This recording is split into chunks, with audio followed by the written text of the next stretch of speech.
and welcome to online platform of BMW, that is Basic Maths Wala, a true direction for ICSE board as well as CBSE board. इसमें हम लोग समझेंगे output GST और input GST क्या होता है। एक छोटा सा टर्म है, बीच में कहीं भी आपको देखने को मिल जाएगा। तो आउटपुट जीएसटी, इनपुट जीएसटी, और फिर इसके बाद हम लोग लास्ट में एक क्वेश्चन भी करेंगे इससे रिलेटेड। सबसे पहले क्या करते हैं, थोड़ा सा बैकअप ले लेते हैं। बैकअप मतलब जो पिछले क्लास में बताए हुए हैं उसका बैकअप देता हूं मैं। सबसे पहले तो मान लो जैसे एज्यूम जीएसटी अगर कहीं 18% जीएसटी है, तो जीएसटी 18% है, तो सबसे पहले तो क्वेश्चन में दो बात में से कोई एक बात पे जरूर चर्चा रहेगा कि सेल्स कैसा है। इंट्रा स्टेट सेल है, अगर वो इंट्रा स्टेट सेल्स रहा तो उस केस में 18% में क्या होगा कि दोनों जीएसटी लगेगा, सी जीएसटी और एस जीएसटी। मतलब इसी 18 में आधा आधा दोनों डिस्ट्रीब्यूट हो जाएगा, 9% सी जीएसटी और 9% एस जीएसटी। अगर बात लेकिन इंटर स्टेट से, इंटर स्टेट का मतलब होता है एक राज्य से दूसरा राज्य क्रॉस कर जाना। यानी कि एक राज्य से मान लो कि बिहार में प्रोडक्शन हो और यूपी में जाके सेल हो, तो उस केस में इंटर स्टेट सेल होगा। और इंटर स्टेट सेल में सिर्फ और सिर्फ एक ही जीएसटी लगता है और उसका नाम है आईजीएसटी, मींस इंटीग्रेटेड जीएसटी, और टोटल का टोटल 18% लग जाएगा। फिर से मैं बता रहा हूं, इंट्रा स्टेट सेल में विद इन स्टेट मतलब बिहार में ही प्रोडक्शन हुआ और बिहार में ही सेल हो गया। कभी कभी नेम दे देता है कि इंट्रा स्टेट सेल है, कभी कभी नेमिंग नहीं करेगा क्वेश्चन में, तो आपको देखना है वहां पे इस क्वेश्चन को अच्छे से पढ़ के कि बात एक ही स्टेट का हो रहा है क्या, कि जिस स्टेट में है उसी स्टेट में सेल अगर हो रहा है, यानी जिस स्टेट में प्रोडक्शन हुआ है उसी स्टेट में उसका सेल भी हो रहा है, तो उस केस में आपका इंट्रा स्टेट माना जाएगा। और उसमें 18% में ही दोनों आधा आधा बांट कर, जितना परसेंट है, तो एजम्पशन है मेरा, अगर 12% रहेगा तो 6% दोनों डिस्ट्रीब्यूट कर लेगा, आधा सेंट्रल आधा स्टेट रखेगा। दूसरा मोस्ट इंपोर्टेंट पॉइंट है कि GST always calculated on selling price. Selling price पे है, आप कितना उसको ऑफर दे दिए, डिस्काउंट दे दिए, छूट दिए, उससे कोई मतलब नहीं है जीएसटी को। जीएसटी कभी भी मार्क्ड प्राइस एमआरपी पे कभी भी ये कैलकुलेट नहीं होता है। इसी बात को यहाँ पे नोट पॉइंट में लिख दिए कि GST always calculated on selling price. ये मेरा बैकअप था। चलिए हम लोग थोड़ा सा आज के क्लास के जो टॉपिक है मेरा इनपुट जीएसटी और आउटपुट जीएसटी, उसको समझ लेते हैं, उसके बाद इस क्वेश्चन को हम बनाएंगे।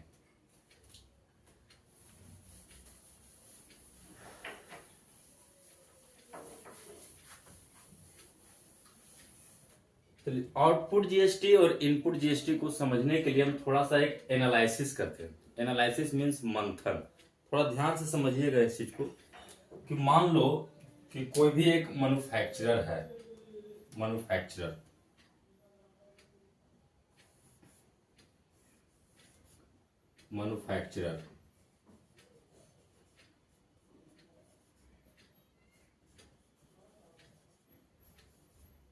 मैन्युफैक्चरर है और मतलब कोई भी एक प्रोडक्ट बनाया, ये कोई भी एक प्रोडक्ट ए है इसके पास, ये बनाया।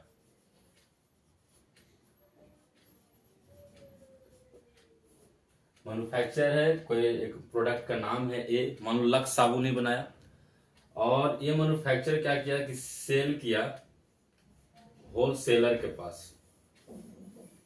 होलसेलर, आप जानते हैं होलसेलर किसको कहते हैं? होलसेलर मीन्स जो बल्क मात्रा में ऑब्जेक्ट को खरीदे, सामान को खरीदे, बहुत सारा ट्रक का ट्रक मंगाए, उसको होलसेलर कहते हैं। मैन्युफैक्चरर से होलसेलर, ठीक है। हम एक एग्जांपल लेके चलेंगे। और फिर मान लो कि ये होलसेलर डीलर के यहाँ सेल कर दिया। डीलर चाहे फिर आप उसको रिटेलर कर दो, रिटेलर, ध्यान से देखना। मैन्युफैक्चरर होलसेलर को सेल किया, होलसेलर रिटेलर को सेल कर दिया, और फिर नेक्स्ट रिटेलर जो है वो कंज्यूमर को दे दिया। कंज्यूमर मीन्स कस्टमर, हम आप लोग वहां तक सामान आ गया। ऐसा ही आता है ना, डायरेक्ट थोड़े फैक्ट्री से हमारे यहाँ आ जाता है। जहां पे पेप्सी ठंडा का कोको कोला बनता है, वो क्या डायरेक्ट हमारे पास आ जाता है? वो इसी तरह से बल्क मात्रा में होलसेलर के पास आया, फिर रिटेलर के पास आया, फिर कंज्यूमर के पास आया। तो मान लेते हैं कि कोई भी एक प्रोडक्ट ए है। चलो ये प्रोडक्ट ए जो है मान लेते हैं, चलो आपको समझने के लिए, चलो ये सपोज लक्स साबुन ही है, लक्स साबुन। अब ये प्रोडक्ट ये बनाया मैन्युफैक्चरर, और इस मैन्युफैक्चरर के मालिक को लगा कि हमको इसको बनाने में जो खर्च है वो पूरा अपना हिसाब किताब बैठाया, रात में जोड़ा, क्या जोड़ा कि मान लो कि रॉ मटेरियल का खर्चा जोड़ा, लेबर कॉस्ट उसके पास कितना लगा, ये बाकी बिजली बिल, ये सब दिस दैट जितना उसको लगा सब जोड़ा, और फिर लास्ट में सोचा कि कुछ हमें भी प्रॉफिट होना चाहिए, एज ए ऑनर हमें तो वो भी अपना 10-15 रुपये मार्जिन रखा। फिर डिसाइड किया अपने आप को कि हम जो है लक्स साबुन, एक लक्स साबुन को हम 100 रुपया में सेल करेंगे, यानी इसका एसपी वो डिसाइड किया कि 100 रुपीज देंगे हम, 100 रुपीज, यानी कि एसपी यहाँ पे वो डिसाइड किया कि हम 100 रुपए में बेचेंगे, अपना सारा खर्चा उर्चा काट कूट के, अपना कुछ प्रॉफिट मार्जिन रख के, ठीक है। अब मान लेते हैं, समझने के लिए मान लेते हैं कि इस पे जो जीएसटी है लक्स साबुन पे वो 10% है। ये सब एजम्पशन है, इसे 10% का कोई स्लैब है नहीं। स्लैब में तो 0%, 5%, 12%, 18% और 28% इतना ही स्लैब है। बस हम आपको समझाने के लिए ताकि कैलकुलेशन इजी आवे, ये चलते हम एजम्पशन कर लिए कि जीएसटी 10%। तो मान लो कि होलसेलर जब इसको खरीदेगा तो यहाँ पे टैक्स के रूप में इसका 10% देगा, और टैक्स जो है हमेशा कैलकुलेट होता है कि जीएसटी टैक्स, अगर हम बोलेंगे तो यहाँ पे जीएसटी ही समझना है, क्योंकि सारा इनडायरेक्ट टैक्स को कैंसिल करके एक जीएसटी बना दिया गया है, तब तो जीएसटी ही समझेंगे हम लोग।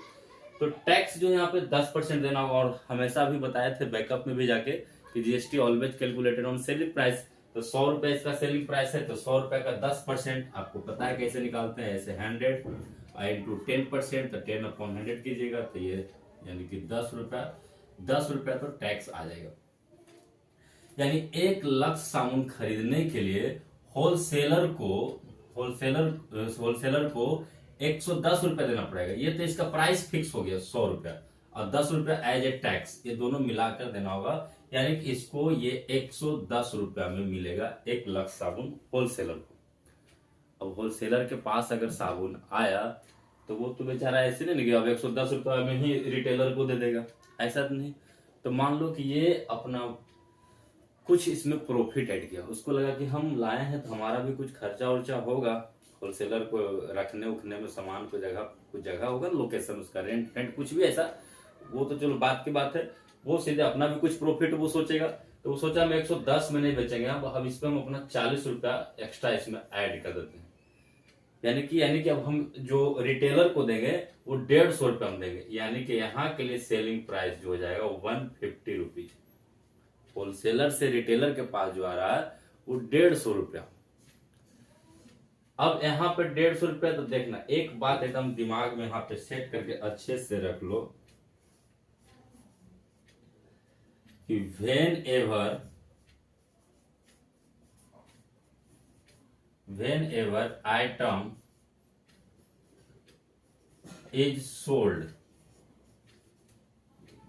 whenever item is sold, then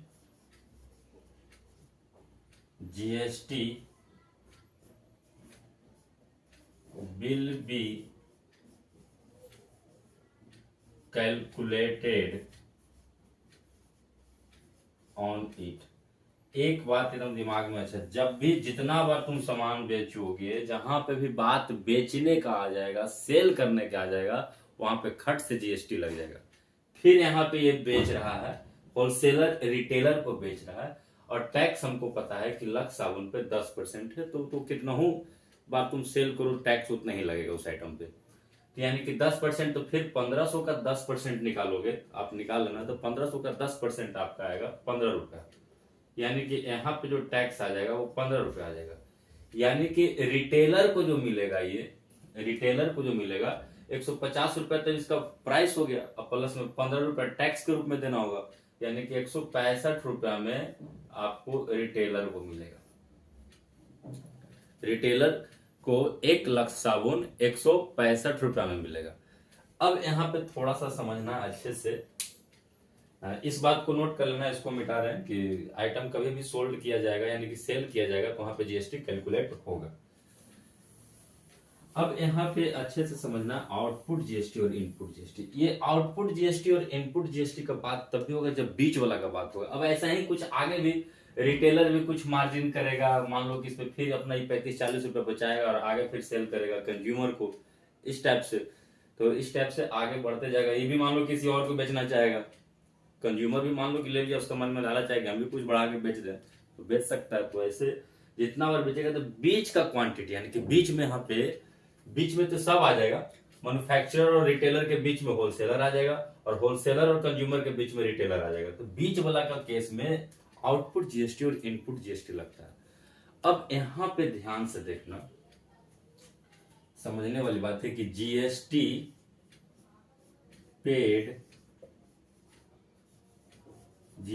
paid by wholesaler.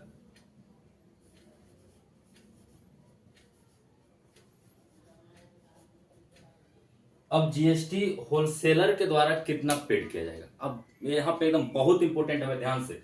Wholesaler ने पहले ही यहाँ पे जब 100 रुपए में खरीदा था तो 10 रुपए का टैक्स पहले ही दे दिया, और यहाँ पे क्या हुआ कि होलसेलर रिटेलर से 15 रुपए एज ए टैक्स रिसीव कर रहा है, ठीक है। तो अब क्या ये 10 रुपए पहले भी दे दिया और ये जो 15 रुपए टैक्स यहाँ पे होलसेलर का आया, तो क्या ये फिर अपना भेजेगा 15 रुपए सरकार को? तो मतलब कि 10 रुपए पहले भी दे दिया, 15 रुपए फिर देगा, यानी कि 25 रुपए जीएसटी भरेगा होलसेलर। तो यही बात यहाँ पे समझना है कि होलसेलर जो है ना, वो यहाँ पे क्या करेगा कि जैसे जो रिसीव किया ना, जो टैक्स रिसीव किया, जैसे 15 रुपए जो रिसीव किया, यही कहलाएगा इसका आउटपुट जीएसटी। Output GST. और जो पहले से पेड कर दिया था, यानी कि ये 10 रुपए टैक्स एज ए पेड कर दिया था, ये 10 रुपया, वो कहलाएगा होलसेलर के लिए इनपुट जीएसटी। Input GST. तो यानी कि जीएसटी जो पेड करेगा होलसेलर, बस इतना ही छोटा सा बात है, इसको समझ जाओ। तो यानी कि होलसेलर जो जीएसटी पेड करेगा वो होगा output GST minus input GST. आप समझ ना, O/P दिए हैं माइनस I/P, यानी कि output GST minus input GST. Output GST मतलब जैसे ये 15 रुपए जीएसटी रिसीव किया और पहले से 10 रुपए दे दिया था, यानी कि अब जो डीलर जो है ना, डीलर अपना अकाउंट से, आप ऐसे समझ लो, डीलर अपना फोन पे नंबर से सरकार को सिर्फ 5 रुपए भेजेगा। ये हिसाब किताब सीए करता है, उसका महीना में 3 बार जीएसटी कैलकुलेट होता है, हर एक 10 दिन पे।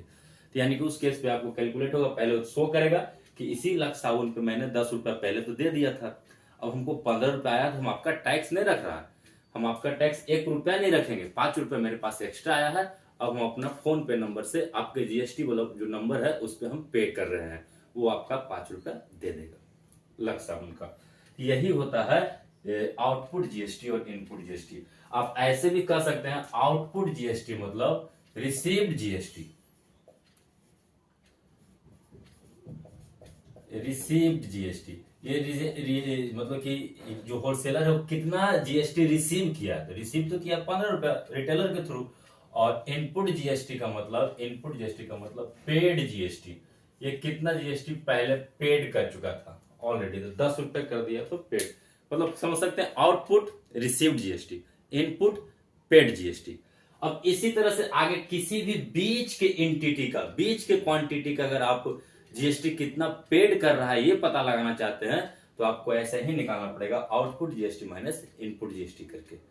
चलिए इस बात को और अच्छे से समझ जाए, थोड़ा सा भी कंफ्यूजन ना हो, तो इस क्वेश्चन को हम देखते हैं। इस क्वेश्चन को पहले आप एक बार देखिए, उसके बाद हम बताते हैं इसको।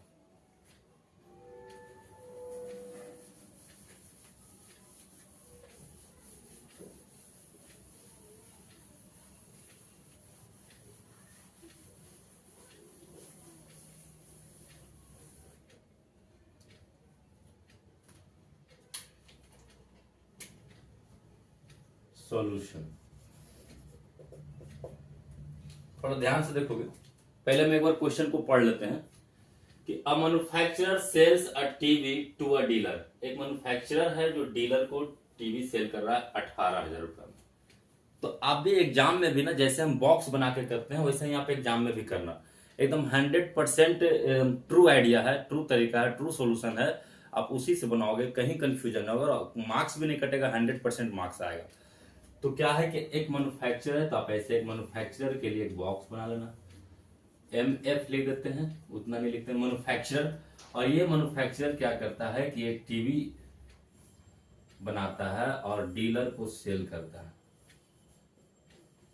डीलर कितना में सेल करता है, तो साफ बोल दिया 18,000 रुपये। मतलब मैन्युफैक्चरर अपने दिमाग में प्रिपेयर्ड हो गया कि हमको इतना खर्चा बना इस टीवी को बनाने में, कुछ अपना प्रॉफिट भी मार्जिन रख के पूरा फाइनलाइज किया कि हम 18 रुपए में सेल करेंगे। मीन्स यहाँ पे एसपी है 18,000 रुपये। और हम लोग को पता है, बार बार इस बात को बोलते हैं कि एसपी पे ही जीएसटी कैलकुलेट होता है, मार्क प्राइस पे कोई लेना देना ना। अभी टीवी पे तो 85,000 रुपये लिख दो, कोई दिक्कत नहीं। अगर 18,000 में सेल हो रहा है तो जीएसटी उतना ही लगेगा 18,000 का। अब ये dealer and the dealer sells it to a consumer. अब डीलर क्या करता है कि डायरेक्ट एक कंज्यूमर को बेच देता है एट ए प्रॉफिट ऑफ ₹1500। अब ये जो डीलर आया, क्या किया ये डीलर, ध्यान से समझना, ये डीलर क्या किया कि एक कंज्यूमर के यहां सेल कर दिया, एक कंज्यूमर के यहां सेल कर दिया डीलर। लेकिन यहां पे अपना एक प्रॉफिट रखा, कितना का प्रॉफिट रखा, 1500 रुपए का। अपने मन में सोच ले कि हमको 1500 रुपए कमाना है इस टीवी पे, ये चलते अपना 1500 रुपए बढ़ा के बेचेगा, यानी कि 18,000 रुपए सेलिंग प्राइस और प्रॉफिट इस पे 1500 रुपए लगाया ये कि 1500 हम बढ़ा के बेचेंगे। अब यहां पे ध्यान से समझना, अब ये कंज्यूमर को बेच दिया इतना। आगे देखते हैं, if the sales are intra state, ध्यान से देखना, इंट्रा स्टेट मतलब intra within a state, एक ही स्टेट का बात है। और जब एक ही स्टेट का बात है तो दोनों सेपरेटली सेपरेटली कैलकुलेट होगा, सीजीएसटी अलग से, एसजीएसटी अलग से। And the rate of GST is 12%, GST 12% है तो दोनों आधा आधा बांट लेगा, 6% कर लेगा, CGST 6%, SGST 6%। Find first question, the amount of GST paid by the dealer to the state government. चलिए हम लोग यहाँ पे देखते हैं, ध्यान से ऐसा करते हैं कि हम यहां से ऐसे लाइन बना लेते हैं। सेलिंग प्राइस 1800 है और रेट ऑफ जीएसटी जो है, जीएसटी जो है 12% है, ठीक है। तो अगर 12% है, हमको पता है कि इंट्रा स्टेट सेल है, तो सीजीएसटी 6% हो जाएगा और एसजीएसटी भी 6% हो जाएगा। सीजीएसटी 6%, स्टेट और एसजीएसटी भी 6%, आधा आधा बंटवारा कर लेगा दोनों। अब चलिए, सेलिंग प्राइस 18,000 रुपए है तो सेलिंग प्राइस पे ही लगेगा। तो अगर हम बात करें सीजीएसटी की, सेंट्रल को कितना टैक्स देगा, तो सीजीएसटी में क्या होगा, 18,000 का, ध्यान से, 18,000 का 6%, तो 6/100, सेपरेट सेपरेट ही कैलकुलेट करना है। अब ये 2 से 2 कैंसिल और इसको 18×5 = 90, 18×4 = 108, यानी कि 1080 रुपया ये केंद्र के पास जाएगा, मोदी जी के पास। और एसजीएसटी भी 6% आएगा, 18,000 का ही, 18,000 का 6% निकालेंगे। देखो बात इतना ही आएगा, लेकिन डायरेक्ट नहीं लिखेंगे, ऐसे करके कैलकुलेट करके हम शो करेंगे और इसको भी मल्टीप्लाई करेंगे तो 1080 रुपीज। एक कॉलम मेरा ये हो गया कि यानी कि डीलर जो है ना, डीलर सिर्फ 18,000 रुपये नहीं देगा, 18,000 रुपया और प्लस में 1080 ये और 1080 ये, यानी कि आप कह सकते हैं 2160 रुपया और देगा, यानी कि 18,000 और 2160 कर देंगे तो 20,060 रुपया देगा, तब वो टीवी डीलर मैन्युफैक्चरर से ले लेगा। तो वो तो टैक्स की बात है, टैक्स तो छोड़ दो, टैक्स तो ये जो डीलर पेड किया वो मैन्युफैक्चरर नहीं रखेगा, वो तो मैन्युफैक्चरर को अपना फोन पे नंबर से मोदी जी को अलग से भेज देगा, नीतीश कुमार को अलग से भेज देगा। इस बात यानी कि अब फाइल बनाएगा सीए, उसके अकॉर्डिंग जाएगा उसका पैसा टैक्स में। अब डीलर यहाँ पर डिसाइड किया कि हम 1,500 रुपया का प्रॉफिट कमाएंगे। तो अब ये मत समझिए कि सर कि उसको तो 18,000 प्लस 2160 रुपया लग गया तो जोड़ देगा, तो 18,000 और ये 2160 दोनों जोड़ देगा, तो यानी कि 18 तो 20,000, 20,160 रुपया पहले लग गया, फिर 1,500 उस पे जोड़ेगा। नहीं, इस बात को अच्छे समझना, वो टैक्स में नहीं जोड़ेगा। 18,000 प्लस 1,500 यानी कि सीधे दिमाग लगाएगा कि हम सेलिंग प्राइस इसका रखेंगे 18,000 में 1,500 ऐड कर देगा 19,500 रुपए में। ध्यान सुनो, बहुत इजी चैप्टर है, आसानी से आप 4 मार्क्स ला सकते हैं तुम। तो 18,000 प्लस 1,500, फिर से हम यहाँ पे एकदम अच्छे से क्लियर करना चाह रहे हैं। किसी किसी को जो ज्यादा सोचता है, ज्यादा दिमाग लगाता है, वो सोचेगा कि 19,500 में बेचेगा तो घाटे हो जाएगा। क्यों? क्योंकि 18,000 तो सीधे दिया मैन्युफैक्चरर को, अब प्लस जीएसटी में दे दिया 1080 यानी कि 20,160 रुपया तो वो दे दिया। अब 20,160 रुपया दे दिया है और 19,500 में बेचेगा तो कोई भी इतना बुड़बक तो आदमी है नहीं कि बेचेगा।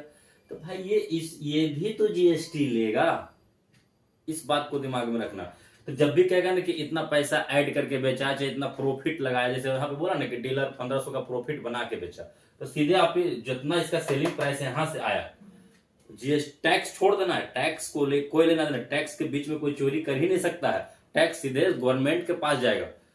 तो यहाँ पे 1,500 रुपया जो हुआ 19,500, ये सेलिंग प्राइस है। अब इस पे आपका कैलकुलेशन होगा। तो यहाँ पे जब कैलकुलेशन करेंगे तो बात है इंट्रा स्टेट का ही है, तो एक बार जो भी है वही से रहेगा, विद इन स्टेट की बात है। तो यहाँ पे CGST कैलकुलेट करेंगे, तो CGST जो यहाँ लगेगा वो 19,500 का 6%, तो 6/100, ये 2 से 2 कैंसिल, इसको मल्टीप्लाई करो तो 6×25 के 0, बाकी 3, 9 6 54 3, 57 के 7, बाकी 5 और 6 1170 रुपया CGST यहाँ पे डीलर रिसीव करेगा कंज्यूमर से। ध्यान समझना, यहाँ पे डीलर रिसीव कर, देखो दिया था 1080 रुपया, रिसीव किया 1170 रुपया, तो जीएसटी का लेना देना यहाँ पे नहीं करना है। 1,500 का प्रॉफिट बोला है, तो जितना में उसको मिला ऑब्जेक्ट टैक्स को छोड़ के, तो मिला उसको 18,000 में ऑब्जेक्ट, तो बस उसमें वो 1,500 बढ़ा दिया, 19,500 में बेच देगा, यानी कि 1,500 के यहाँ पे प्रॉफिट उसको होगा। तो 1170 रुपया। और फिर SGST भी भाई साहब ध्यान देना, अलग अलग ऐसे कैलकुलेट करके दिखाना, आप ऐसे ही कॉलम बना के और उसमें सेपरेट करके दिखा देना। तो 19,500 का फिर 6%, 6/100 करोगे, मल्टीप्लाई करोगे, 1170 रुपया SGST के रूप में जाएगा। देखो फाइनल जीएसटी तो वही सारा पेड करेगा जो खाएगा, इसको खाने का इन द सेंस मतलब जो कंज्यूम करेगा। टीवी जिसके पास रहेगा वही पूरा टैक्स भरेगा। अभी तक जब डीलर के पास था तो वही टैक्स दिया था, अब ये टीवी चला है कंज्यूमर के पास तो पूरा टैक्स अपॉन दे दिया कंज्यूमर। ये भी किसी को बेच देगा तो वहां से वो टैक्स लेगा, उसके यहाँ बेच देगा। तो इसको थोड़ा सा अच्छे से समझते हैं, ये चीज आ गया। इतना बात है कि बात यहाँ तो ये कंज्यूम कर गया तो सारा यही पेड करेगा। लेकिन एक बात ध्यान से सुनना, जैसे क्वेश्चन करेगा उस पर ध्यान से देखना अच्छे से कि the amount of GST paid by the dealer to the state government. कह रहा है कि डीलर कितना पैसा पे करेगा स्टेट गवर्नमेंट को। फर्स्ट क्वेश्चन, हमारा फर्स्ट क्वेश्चन है कि डीलर कितना पेड करेगा स्टेट गवर्नमेंट को, state government sorry to the state government. तो स्टेट गवर्नमेंट मतलब SGST। एक बात ध्यान से सुना कि डीलर तो पहले ही स्टेट गवर्नमेंट को 1080 रुपया दे दिया, और यानी कि ये इनपुट जीएसटी पहले पेड कर चुका है, और डीलर को ये 1080 रुपया डीलर क्या गवर्नमेंट को दिया कि मैन्युफैक्चरर को दिया? बात को समझिए, ये 1080 रुपया डीलर मैन्युफैक्चरर को दिया, वो ये गवर्नमेंट को अपने से पेड नहीं किया। इस चीज को ध्यान सुनना। तो यानी कि अब डीलर से पूछ रहा है तो डीलर कितना पेड करेगा, तो डीलर पेड करेगा। इसको पहले रिसीव कितना हुआ, तो ये कंज्यूमर से रिसीव इसको हुआ है स्टेट जीएसटी में, यानी कि स्टेट जीएसटी में 1170 रुपया। तो डीलर जो है, फर्स्ट क्वेश्चन का आंसर डायरेक्ट यहां लिख रहे हैं, the amount of GST paid by the dealer to the state government. हम यहीं पे आंसर लिख देते हैं, ध्यान से देखना। तो यानी कि सबसे पहले रिसीव्ड जीएसटी, तो रिसीव्ड जीएसटी इसका है 1170 रुपया as a state government. State government में कंज्यूमर से ये रिसीव किया है 1170 रुपया स्टेट जीएसटी में। ये रिसीव किया, जो रिसीव करता है वो आउटपुट जीएसटी। तो output GST minus input GST, तो इनपुट जीएसटी मतलब पहले ये कितना पेड कर दिया था, तो स्टेट गवर्नमेंट को ये पेड कर दिया था 1080 रुपया। यहाँ पे 1080 सब्ट्रैक्ट कर दो यहाँ पे, तो 1080 यानी घटेगा तो यानी कि 90 रुपीज, यानी कि फर्स्ट का जो आंसर होगा वो सिर्फ और सिर्फ 90 रुपया होगा। क्यों? क्योंकि वो बोलेगा ना नीतीश कुमार को, स्टेट गवर्नमेंट की बात है तो बोलेगा ना कि देखिए इसी ऑब्जेक्ट पे, इसी टीवी पे मैंने 1080 रुपये ऑलरेडी पहले पेड कर चुका हूं और फिर 1170 रुपया हमें मिला, तो हम आपका टैक्स चोरी करेंगे नहीं। तो 1080 में से 1170 में से 1080 घटा दीजिए, 90 रुपया आपका निकल रहा है। हम अपना फोन पे नंबर से डायरेक्ट वो नीतीश कुमार को भेज देगा, मीन्स स्टेट गवर्नमेंट को भेज देगा वो टैक्स 90 रुपीज। टैक्स तो चोरी करना नहीं है, यानी कि अगर the amount of GST paid by the dealer to the state government इतना हो जाएगा। जब भी अगर बीच वाला एंटिटी का पूछेगा ना तो received GST minus paid GST करना होगा बीच वाला से। जैसे यहाँ पे डीलर बीच में था, तो बीच वाला से जब भी पूछेगा तो received GST minus paid GST, उसी को रिसीव्ड जीएसटी को बोलते हैं आउटपुट जीएसटी, और जो पहले से पेड कर रखा है उसको बोलते हैं इनपुट जीएसटी। चलिए आगे देखते हैं। The amount of GST received by the central government, central government के द्वारा कितना जीएसटी रिसीव्ड होगा। अब बोल रहा है कि the amount received by the central government, central government को कितना रिसीव होगा। तब देखो सेंट्रल गवर्नमेंट को तो पहले यहीं पे मिल गया था सीजीएसटी के रूप में 1080 रुपया 1080, ये मिल गया, प्लस ध्यान से ये जो मिला डीलर जो दिया 1080 रुपया, मैन्युफैक्चरर को रख लेगा थोड़े, मैन्युफैक्चरर तुरंत अपना 1080 रुपये बोला कि मैंने टीवी को सेल किया, पूरा सीए उसका फाइल बनाएगा और बोला कि इस पर 1080 रुपये जीएसटी आया सेंट्रल का, सेंट्रल गवर्नमेंट को भेज देगा। ठीक है, तो यानी कि 1080 रुपये तो मिल गया पहले, रिसीव इतना तो रिसीव हो गया सेंट्रल गवर्नमेंट को, प्लस में और डीलर भी दे रहा है उसको। डीलर कितना देगा, तो डीलर देगा कि 1080 रुपये पहले दिया और डीलर रिसीव किया एज ए सेंट्रल टैक्स यानी सेंट्रल जीएसटी 1170, तो 1170 नहीं बोलेगा, ऐसे बोलेगा 1170 रिसीव किए, 1080 पहले दे चुके थे हम मैन्युफैक्चरर को, और यहाँ से जो वैल्यू आएगा यानी कि सब्ट्रैक्ट करोगे तो 90 आएगा, यानी कि इसका सेकेंड का आंसर हम यहाँ पे बता देते हैं, यानी कि 1080 1080 और प्लस ये दोनों को सब्ट्रैक्ट करेगा तो 90 आएगा और इक्वल टू जोड़ोगे तो 1170, यानी कि the amount of GST received by the central government जो आपका होगा वो आपका 1170 रुपया। यहाँ पे भी आंसर लिखते चल रहे हैं। ये आशा करते हैं कि आपको सारा बात अच्छे से समझ में आ रहा होगा।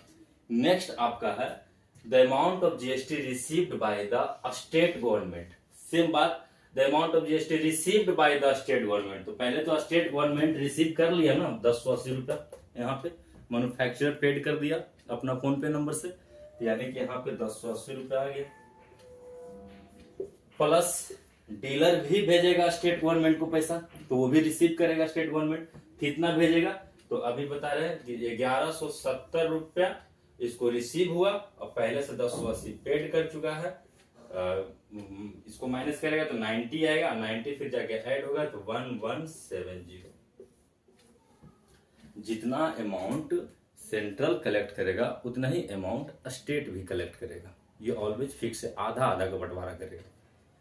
और the amount that the consumer page for the TV, जो खाएगा अंतिम में वही पूरा टैक्स भरेगा, ये रूल है। बीच वाला कोई अपना थोड़े पॉकेट से दिया, डीलर यहां से लिया बढ़ा दिया वहां पैसा, जिसके पास प्रोडक्ट रह जाएगा फाइनल वही पूरा टैक्स देगा। तो the amount that the consumer page for TV, TV के लिए कितना पैसा देना पड़ेगा, अब ध्यान से देखना है आपको कि the amount that the consumer page for TV, तो सबसे पहले टीवी के लिए इसका जो प्राइस था 19500, तो 19500 यानी कि 19,500 रुपया, वो तो उसका प्राइस हो गया टीवी का, उसमें तो कोई कटौती नहीं होगा। और प्लस आपका टैक्स के रूप में कंज्यूमर दे रहा है 1170 रुपया मोदी साहब को, सेंट्रल गवर्नमेंट को, अब प्लस 1170 रुपया दे रहा है ये नीतीश जी को, यानी कि टोटल को आप दिखा दें 19,500 प्लस 1170 जीरो 714 के 4 बाकी 1 और 5 1 6 6 2 8 8 9 1 10 10 1 11 के 1 बाकी 1 1 और 1 2 यानी 21,840 रुपया टीवी के लिए पे करना पड़ेगा कंज्यूमर को। 21,840 रुपया। तो चलिए आज इतना ही रह देते हैं, बाकी नेक्स्ट वीडियो में मिलते हैं और भी अच्छे अच्छे क्वेश्चन के साथ। आशा करते हैं कि आपको आज का ये बात समझ में आ गया होगा कि आउटपुट जीएसटी और इनपुट जीएसटी क्या होता है। नई बात में आया समझ में तो फिर से एक बार दोबारा वीडियो को देखिए, क्योंकि ये इंपॉर्टेंट है। 4 मार्क्स अगर आपको लेना है तो अच्छे से देखना ही पड़ेगा। चलिए मिलते हैं नेक्स्ट वीडियो में, तब तक के लिए जय हिंद जय भारत।